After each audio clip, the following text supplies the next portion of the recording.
Hai semua, Assalamualaikum. Kembali bersama dengan saya Hanif Iswan untuk slot Hero kita di Cool FM untuk kita bawakan kepada anda inspirasi, aspirasi dan juga pelbagai kisah menarik hero-hero kita yang boleh kita jadikan pedoman dan juga contoh dalam kehidupan. Kalau sebelum ini, seperti biasa, banyak yang kita bawakan kepada anda, antaranya hero-hero barisan hadapan, usahawan, rakan-rakan artis dan juga ramai lagi. Kali ini seorang yang akan kami bawakan sangat menarik kerana baru sahaja dinobatkan sebagai antara pemegang rekod dalam Malaysia Book of Record. Jadi untuk itu tak perlu saya panjang-panjang, saya nak perkenalkan. Siapa tak kenal kalau kita sebut nama ni, Hatta Dolmat. Assalamualaikum, apa khabar? Waalaikumsalam Hanif. Terima kasih invite Hatta untuk this session pagi ini. Yang pertama terima kasih kerana sudi bersama dengan kami di Cool FM. Yang kita nak ucapkan tahniah juga atas pengiktirafan Hatta Dolmat sebagai penerima Malaysia Book of Record, peringkat fashion pertama yang menghasilkan rangkaian koleksi lengkap berasaskan kelestarian di Malaysia. Panjang saya nak sebut tu. Mungkin Hatta boleh ambil kesempatan ini untuk kongsikan pengiktirafan tersebut terlebih dahulu. Silakan. Okey, pertama sekali Hatta mengucapkan terima kasih dekat Malaysian Book of Record. Sebab mereka melihat dan mengiktiraf benda yang Hatta buat dari tahun lepas dan bertahun-tahun sebelum ni, sikit demi sikit, dan mereka nampak dan iktiraf sebagai peringkat pertama yang betul-betul membuat this initiative. Jadi Hatta mengucapkan terima kasih kepada Malaysian Book of Record dan terima kasih kepada semua media Cool FM yang macam dari awal dulu semua yang macam support kami. So Hatta tengok, Hatta repost all the media punya semua posting kan. So Hatta sangat terharu dan sangat terima kasih. Harap teruslah support kita. Hatta, dalam segmen hero kita ni kita nak kongsikan berkenaan dengan jatuh bangun, pahit jerih perjalanan kehidupan seseorang sehingga sampai ke tahap sekarang. Mungkin boleh mulakan dengan kisah kenapa seorang Hatta Dolmat ini memilih untuk terjun ke bidang fashion. Mana datang minat ni mula-mula dulu Hatta? Okey, minat nak katakan minat atau memang kalau daripada belajar kan, kalau kita belajar daripada sekolah nak kata cita-cita ke apa-apa, memang Hatta tak ada, langsung tak terfikir fashion ni bukan salah satu benda yang Hatta minat. Tak ada. Hatta minat melukis, itu pasti. Seni tu memang ada daripada kecil. Cumanya nak kata nak sambung belajar ke peringkat lebih tinggi tu Hatta tak terfikir pun nak masuk universiti sebab Hatta suka bekerja. So masa bertunggu result form 4 pun Hatta dah part time hotel, dah pegang duit. Lepas tu masa tunggu SPM pun Hatta dah kerja mana-mana hotel lah, Palace of the Houses, dekat Equatorial Bangi, dekat Resident Unit 10. So kita suka bekerja. So kita suka pegang duit. Dan lepas tu tengok macam habis SPM, kawan-kawan semua dapat, dan tengok macam mak macam harapan kan, dia macam SPM Hatta not bad lah, satu lah, tapi hujung-hujung. Tapi yang penting satu lah. Satu lah, tapi hujung-hujung. Budak sekarang tak tahulah apa tu satu kan, gitu. Zaman kita. So Hatta cakap tak apalah, kerja, lepas tu tengok kawan-kawan lain semua macam dah sambung. Apa Hatta nak buat kan, dan ataupun sambung dan tengok anything dekat UPU tu, apa benda semua yang ada berkaitan seni. So ada dekat UiTM Perak. Bila Hatta pergi UiTM Perak, so Hatta tahu yang seni tu besar sebenarnya. Ada seni grafik, ada seni seramik dekat UiTM Semenanjung. Ada seni fotografi tak ada masa tu, tapi ada kat Shah Alam, ada seni reka fashion. So banyak-banyak department ni, seni reka fashion yang macam ada baju, dia display. So nampak macam macam fun kan, macam boleh pada masa tu macam aku dulu sekolah tak boleh melawar-lawar pakai baju putih seluar hijau. Benda yang sama mungkin ambil fashion boleh melawar-lawar lah kot. So memang Hatta buat benda tu lah. Pergi kelas, so Hatta ambil fashion dan dapat galakkan dari lecturer lecturer dekat UiTM Perak, Cik Zainuddin, Puan Mazia, Puan Zahara, Cik Faizal Hamid, semualah di sana berdigalakkan, dan juga kawan-kawan di situ. So Hatta pun teruskan dalam bidang tu. Bila dah dalam bidang tu, Hatta belajarlah fashion dari situ. So sehinggalah habis belajar, kalau nak katakan kalau as a pelajar atau seorang pelajar yang kita memang tak terfikir masuk universiti. Bila masuk universiti, kita ingatkan belajar universiti ni susah, macam susah struggle, macam kena baca-baca ke tak. Tapi fashion ni dia more practical buat benda. Mencari inspirasi, buat mood board, lukis, benda yang kita suka tu, jadi kita lagi sukalah. Macam itulah. Jadi dia memang bercambah minat tu semasa belajar di UiTM dululah. Ya, betul. Okey, Hatta itu menarik lah sebab mungkin ramai yang tak tahu kan. Okey, kalau kita nak throwback, nak recall balik, bermula daripada career Hatta ni, daripada rekaan pertama sehinggalah ke sekarang di Iktiraf. Kalau Hatta boleh kongsikan perjalanan tersebut, sukar tak nak bermula, sukar tak nak kekal dalam industri, sukar tak nak sampai ke tahap Hatta Dolmat sekarang? Dia macam ni, Hatta rasa apa yang Hatta lalui daripada lepas belajar sampailah masuk industri this entertainment and fashion and entertainment, macam contohnya macam award, artis, apa benda kan, selebriti. Hatta habis belajar tahun 2003 diploma. Baju Hatta tu lecturer Hatta dah pergi perkenalkan dekat wartawan majalah Hai utusan dulu dekat situ. So baju tu dia dah bawa kita ke situ. Lepas tu Hatta sambung degree dekat UiTM. Bila Hatta sambung, Hatta fokus belajar lah. Tak adalah nak buat artis-artis. Habis tahun 2005 Hatta keluar, habis belajar betul-betul. Kena pula zaman tu terjebak dipanggil oleh one event organizer untuk red carpet Anugerah Bintang Popular dekat Genting Highland.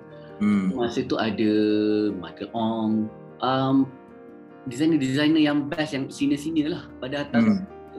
Wow, so kita keluar habis belajar je, terus dapat duduk sebaris dengan mereka cipta baju. Masa tu first time Hatta buat baju Fasha Sanda dan Jacqueline Victor.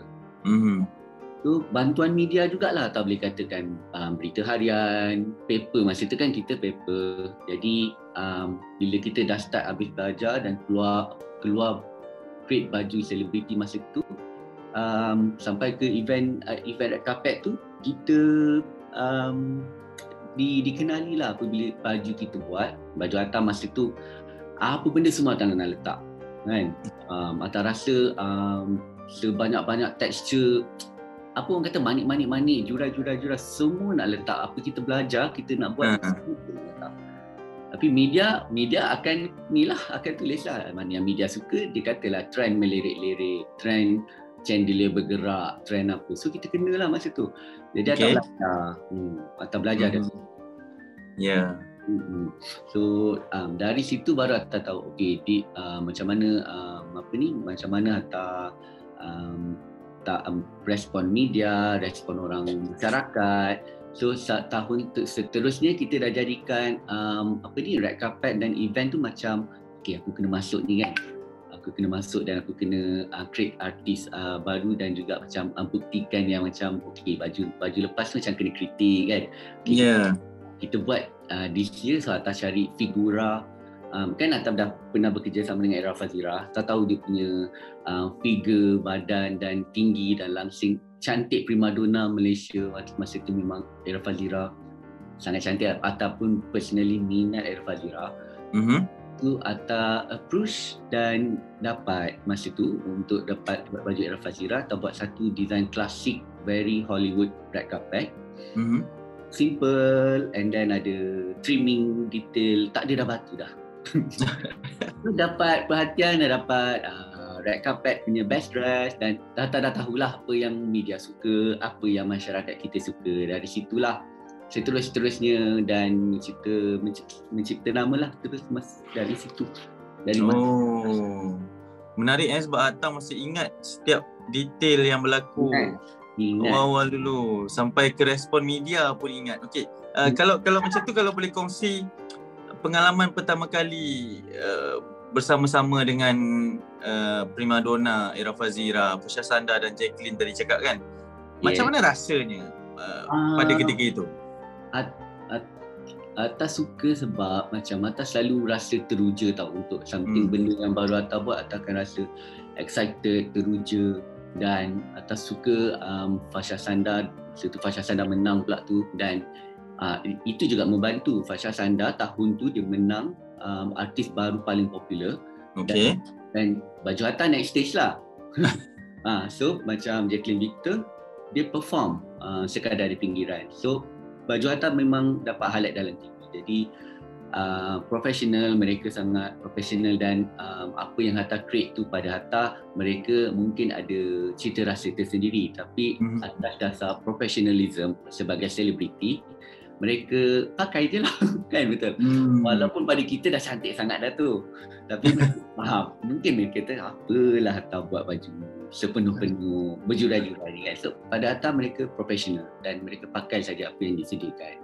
Hatta okey, kalau kita nak tahu, sebab ini mungkin bidang yang tak semua orang boleh ada untuk menjadi seorang pereker fashion kan. Apa pulangannya kepada seorang pereker fashion apabila baju, jenama baju ini dipakai oleh golongan selebriti, menang best dress, naik masuk TV, buat persembahan, menang anugerah. Apa pulangan kepada seorang pereker fashion?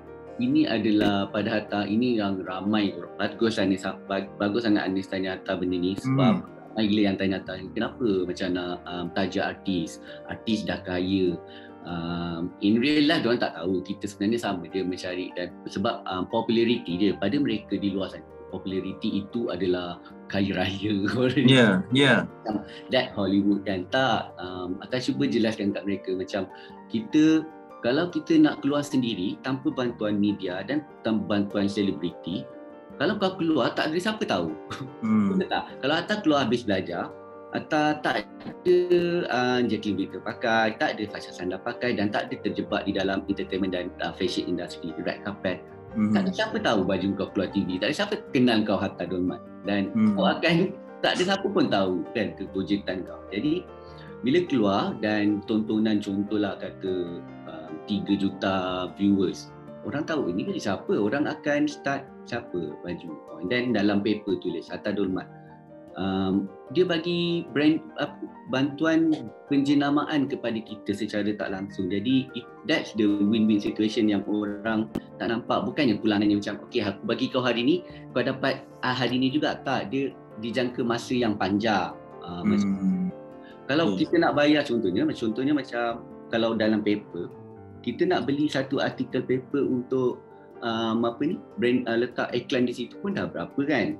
Betul. Dalam TV pun berapa kos dia kan. Dalam radio pun Cool FM contohlah, dalam iklan radio berapa? Mahal. Itulah dia nilai sesuatu yang macam banyak masyarakat orang yang tanya Hatta juga macam ni tanya. So apa pulangan dia? Itulah pulangan dia.